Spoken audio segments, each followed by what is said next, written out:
नमस्कार दोस्तों, स्वागत है आपका जेई नर्ड्स का 5वीं वीडियो में। तो यहाँ पे भी मैं एक सुंदर सा सवाल डिस्कस करने जा रहा हूँ जो कि जे एडवांस 2018 पेपर 1 में पूछा जा चुका है।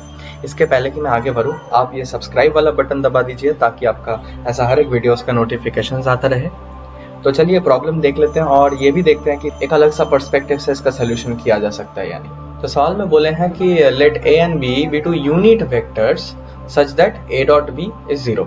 तो for some x and y that belongs to set of real numbers, c एक वेक्टर है जो कि ऐसे डिफाइन कर दिया गया है। c का मैग्नीट्यूड बोल के रखा है और ये वेक्टर जो c है इसका इंक्लिनेशन a वेक्टर और b वेक्टर से बोल के रखे हैं एंगल अल्फा। तो हमको पूछा है कि 8 cos स्क्वायर अल्फा का वैल्यू कितना है। तो इसको हम एक थोड़ा सा अलग अप्रोच लेंगे। तो पहली बात तो देखिए, यहाँ पे जो इन्फॉर्मेशन हमारे पास बोला गया है कि जो a और b है वो यूनिट वेक्टर्स है। यूनिट वेक्टर का मतलब होता है इसका जो मैग्नीट्यूड है ये है 1, और ये भी बोल के रखे हैं कि ये जो a और b है इनका डॉट प्रोडक्ट 0 है, यानी कि a और b आपस में परपेंडिकुलर है। तो इसका मतलब हम अगर ग्राफिकली इसको थोड़ा सा डील करें तो सपोज हम अगर a इसको मान ले तो b भी यही होगा। दोनों ही यूनिट वेक्टर है और दोनों ही कुछ ऐसे होगा। अच्छा, अब देख लेते हैं ये जो c है ये कैसे डिफाइन किया गया है। ये जो c है ये कुछ कांस्टेंट टाइम्स a प्लस कुछ कांस्टेंट टाइम्स b और प्लस a क्रॉस b। तो ये दो वेक्टर तो है ही, उसके साथ a क्रॉस b। देखिए हमेशा जो a क्रॉस b आएगा वो ऐसा कुछ आएगा जो कि बोथ a और b के परपेंडिकुलर है। तो आपस में सारा का सारा जो वेक्टर्स है ये परपेंडिकुलर होगा। तो आपस में आप कुछ यहाँ पे रिलेशंस देख रहे हैं। जी हाँ, ये हमें कोऑर्डिनेट सिस्टम की तरह से ट्रीट कर सकते हैं। तो यहाँ पे जो c है ये किस किस से बना है? ये c बना है x टाइम्स ये a वेक्टर, इसको हम x टाइम्स बढ़ा देते हैं तो ये x टाइम्स a वेक्टर हो गया, क्योंकि x आर्बिट्ररी है, हम उसका वैल्यू नहीं जानते और वो हमारा कंसर्निंग भी नहीं है। उसी तरीके से ये जो है ये y b वेक्टर है, तो ये भी हम बढ़ा देते हैं, ये y b वेक्टर। और आपस में जो और एक वेक्टर है c से जुड़ा वो है a क्रॉस b वेक्टर। तो ये जो तीनों वेक्टर है इसको लेके इसका जो रिजल्टेंट है ये एक वेक्टर है c।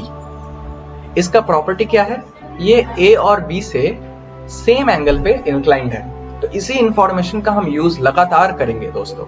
ये 3D में है इसीलिए मैंने इसको एक अलग कलर से रिप्रेजेंट कर रहा हूं। जो c वेक्टर है ये चूंकि a और b से हमेशा एक एंगल पे है तो हम ये आसानी से बोल सकते हैं, यही जो मैं पर्सपेक्टिव देना चाह रहा हूं कि c का जो a पर प्रोजेक्शन है वो है xa, c का जो b पर प्रोजेक्शन है वो है yb और c का जो a क्रॉस b पर प्रोजेक्शन है वो भी कुछ होगा। और इन तीनों प्रोजेक्शन को मिला के ये जो c बना है वो है। तो यानी कि इनको हम एक अलग एक्सिस की तरह से ही ट्रीट कर सकते हैं, इसमें कोई भी बुराई नहीं है। इसके पहले कि हम एक्सिस की तरह इसको ट्रीट करें, हम चलिए कुछ ऐसा वैल्यूज देख लेते हैं।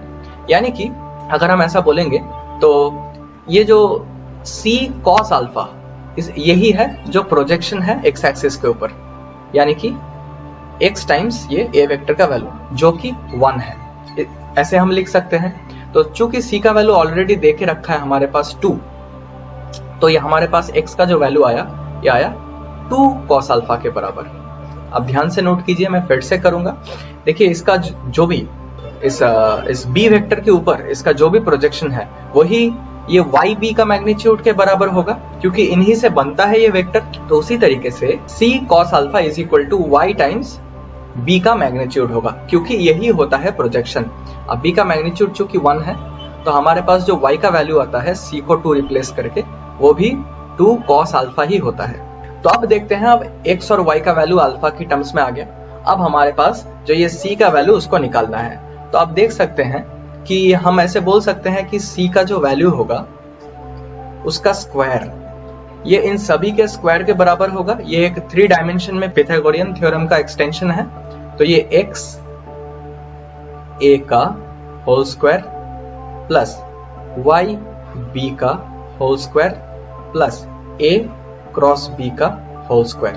और यहाँ पे मैंने क्या किया, जैसे कि आपके पास अगर कोई भी वेक्टर हो, सपोज 2i कैप और 3j कैप, तो अगर एक वेक्टर हो 2i cap plus 3j cap, आप इसका मैग्नीट्यूड ये अगर अब z से रिप्रेजेंट करेंगे तो ये z वेक्टर का जो मैग्नीट्यूड ये आप इसका स्क्वायर आप लिखेंगे 2 स्क्वायर प्लस 3 स्क्वायर। उसी तरीके से मैं ये जो 3 डायमेंशन में जो ये तीनों परपेंडिकुलर वेक्टर से जो ये सी वेक्टर बना है उसका ही मैं ऐसे मैग्नीट्यूड लिख रहा हूँ। तो यहाँ पे दे के रखा है हमारा जो C का मैग्नीट्यूड वो 2 है, तो 2 स्क्वायर है 4, that is equal to A का मैग्नीट्यूड हमारे पास 1 दे के रखा है, B का मैग्नीट्यूड हमारे पास 1 दे के रखा है। x और y को हम 2 cos अल्फा से रिप्लेस अगर करेंगे तो x स्क्वायर आ जाएगा 4 cos स्क्वायर अल्फा और y स्क्वायर भी आ जाएगा 4 cos स्क्वायर अल्फा। और यहाँ पे a क्रॉस b का अगर हम वैल्यू थोड़ा सा निकाल लेंगे तो a क्रॉस b होगा ab sign angle between a and b।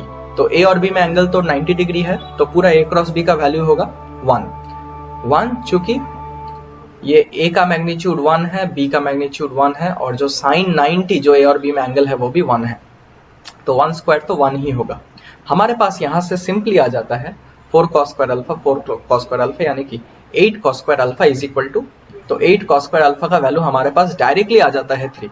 इसमें हमने पर्सपेक्टिव क्या डाला, ग्राफिकली इसको हमने देखा कि ये प्रॉब्लम असल में मुद्दा क्या है। तो हम देख रहे हैं कि 3 आपस में परपेंडिकुलर म्यूचुअली परपेंडिकुलर वेक्टर से एक वेक्टर बन रहा है, उसका सारा का सारा इंफॉर्मेशन जो चाहिए वो देके रखा है, उसको ही मैनिपुलेट करके हमने निकाल लिया हमको जो चाहिए वो। उसी से हम ये अल्फा भी निकाल सकते थे, अगर कुछ फर्दर पूछा होता वो भी हम निकाल सकते थे।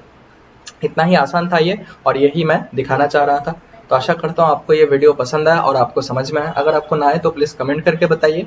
अगर आप मेरे चैनल में नए हो तो सब्सक्राइब करना मत भूलिएगा, और अगर चाहते हैं कि दोस्तों तक पहुंचाना है तो प्लीज शेयर कीजिए। आज के लिए बस इतना ही, मिलते हैं जी नट्स 6 में। शुक्रिया।